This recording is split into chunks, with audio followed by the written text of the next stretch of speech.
If the reason you're here right now is just to try to find out whether or not this movie is worth your time, let me just stop you and tell you that, oh yeah, it is. So I'm talking about Captain America Civil War, which just technically came out on May 6th, but I saw it on May 5th, and I gotta talk about it. I'm not sure when Iron Man came out, but Marvel has been like non-stop making Avengers movies for quite a few years now. I don't know, it feels like we're almost getting to the point where maybe they're gonna start running out of ideas and story and kind of start going downhill.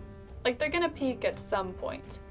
And I was curious to see if this was gonna be it. I don't know, whenever it's like a head-to-head thing, it's either a hit or a miss. I don't know why I felt that way, but I just felt like maybe this wasn't gonna be as good as Winter Soldier or Age of Ultron, because I guess that was the most recent one. They have not run out of ideas yet. In fact, I don't know where they get all these ideas, because there's so many.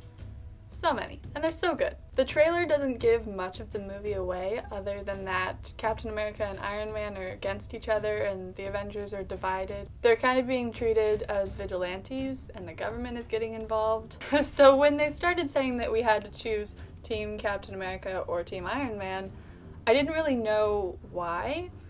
Like, I didn't know the motivation behind that, but I chose Team Captain. I didn't know much about this movie going into it other than what I had seen in like the first trailer, because I don't really like knowing the possibilities of an outcome. Anyways, I was just excited about how surprised I was by the story. Civil War is similar to the Winter Soldier in the sense that the boundary between good and evil is like a big gray area. But it didn't feel like a repeat of the Winter Soldier. I think it's completely worthwhile, completely awesome, and maybe the best Marvel movie yet.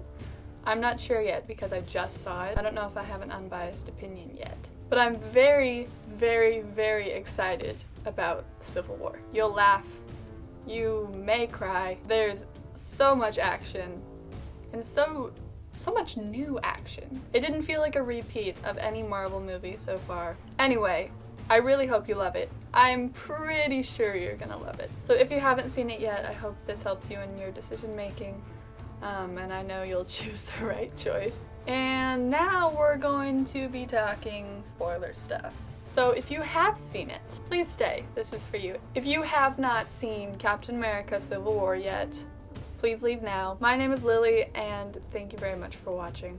Please remember to like before you leave and comment if you have anything to say. And of course, subscribe if you want to. So, spoilers. What I really loved about this movie is I had forgotten so many things. It was like being introduced to things for the first time again. With Spider-Man, it really was the first time. Let's talk about him for a second, because I'm actually very excited about Tom Holland. So, I know I'm not alone in thinking that I wish they would kind of just stop the Spider-Man reboots. Not that I don't like the reboots every time. I just feel like they're exhausting the story. You can only redo it so many times. There can only be so many remakes. But obviously they know that, and in Civil War, they kept the Spider-Man story short and sweet and very hilarious.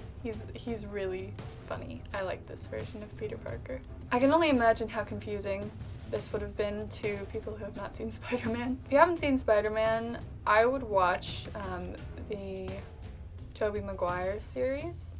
There's 3 of them, and you can get through them pretty fast. You may even just want to skip the 3rd one because it's not that great. Or if you're a fan of Andrew Garfield, he was an awesome Spider-Man, so you could watch The Amazing Spider-Man. There's only 2 movies though.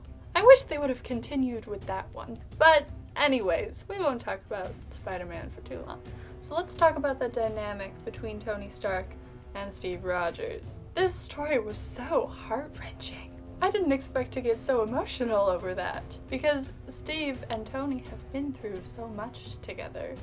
And then Bucky comes along, and you find out that he killed Tony's parents.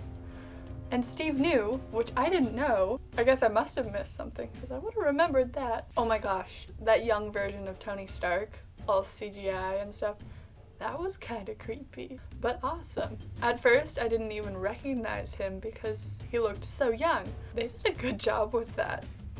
I think I'm only creeped out by it because I know it's fake. And it looks too real. Actually, you know what it looks like? It looks like those characters on the Polar Express. The first time I watched that movie, I couldn't tell if it was animated or live action. Yeah. So I think the storyline was really cool. I could sympathize with both sides, obviously. I was on Team Cap from the beginning because I trust his judgment more than I trust Tony's. I totally understood everyone's side in this story, like Black Panthers and the governments and Tony. I'm glad they put so much time and thought into that because that could have gotten real cheesy real fast. Like, people could have just been choosing sides just because the writers needed people on each side. And I love how in the end Tony came around. I think Team Cap won. Like, not that it really matters, but we won. I loved how, even though the Avengers were fighting each other, they were still one big team. During that fight towards the end, everyone's cracking jokes and reassuring each other of their friendship, no matter what was happening on the battlefield. That reminds me of that scene in War Horse, where one guy from each side comes out into the middle of the battlefield and they're just chatting. Because in the end, they're just fighting for what they believe in. It's not like they hate each other. I never thought that I would be so in love with the computer program. That's what the Vision is, isn't he? I don't remember how exactly the Vision came about. I need to watch Age of Ultron again. Him and Wanda, that is the cutest thing that I have seen quite a while. Side note, Scarlet Witch is one of my new favorite Marvel heroes. She's so noble. She was taking what she had done so seriously. Everyone was. When the government started cracking down on them for leaving a wake of destruction in their path, everyone knew, but it was just a matter of what are we gonna do next? And Tony, in his guilt, wanted to try to make things right by signing some papers. And Steve, in his heart, knew that that was not going to help anything. You know what the best scene was? You should comment what your favorite scene was. My favorite scene was when Bucky and the Falcon were sitting in the bug, and then Steve had just kissed Peggy's niece, which is weird, by the way, but it makes sense. It's kind of like Once Upon a Time. We don't really think about people's ages. Steve kissed her, and then he looks back to the car, and Bucky and the Falcon are just like, yeah. I don't know where Marvel gets it from, but they throw in the funniest moments in movie history. And by movie history, I mean, like, Marvel movie history. So they're basically just competing with themselves, but it's hilarious. Oh my gosh. When Peggy died, I never thought I'd see the day. I loved Peggy. Steve loved Peggy. Everyone loved Peggy. Oh my gosh. Okay, Martin Freeman. How funny is it that Martin Freeman and Benedict Cumberbatch cannot be separated under any circumstances? If one of them joins Sherlock, the other one joins Sherlock. If one of them does The Hobbit, the other one will join the cast of The Hobbit. If one of them goes over to the Marvel Universe, the other one follows closely behind. But Martin Freeman's American accent is very good. That was pretty impressive. And every time I saw him, I was just laughing silently because I didn't want to disrupt the other moviegoers, but laughing. Ant-Man was such a delight to see. I had almost hoped that he brought his friend with him, whose name I forget, but I know that he's a fan of waffles. When the Falcon called him Tic Tac, you see what I mean when I say that this was a fantastic movie? Have I said that yet? Because it's true, and I probably should have said that already. When Ant-Man turned into a giant, and then Spider-Man comes along and takes him down using the Star Wars AT-AT technique. Yeah, I think I could talk about this movie all day, but I think I'll be done. There was so much good stuff.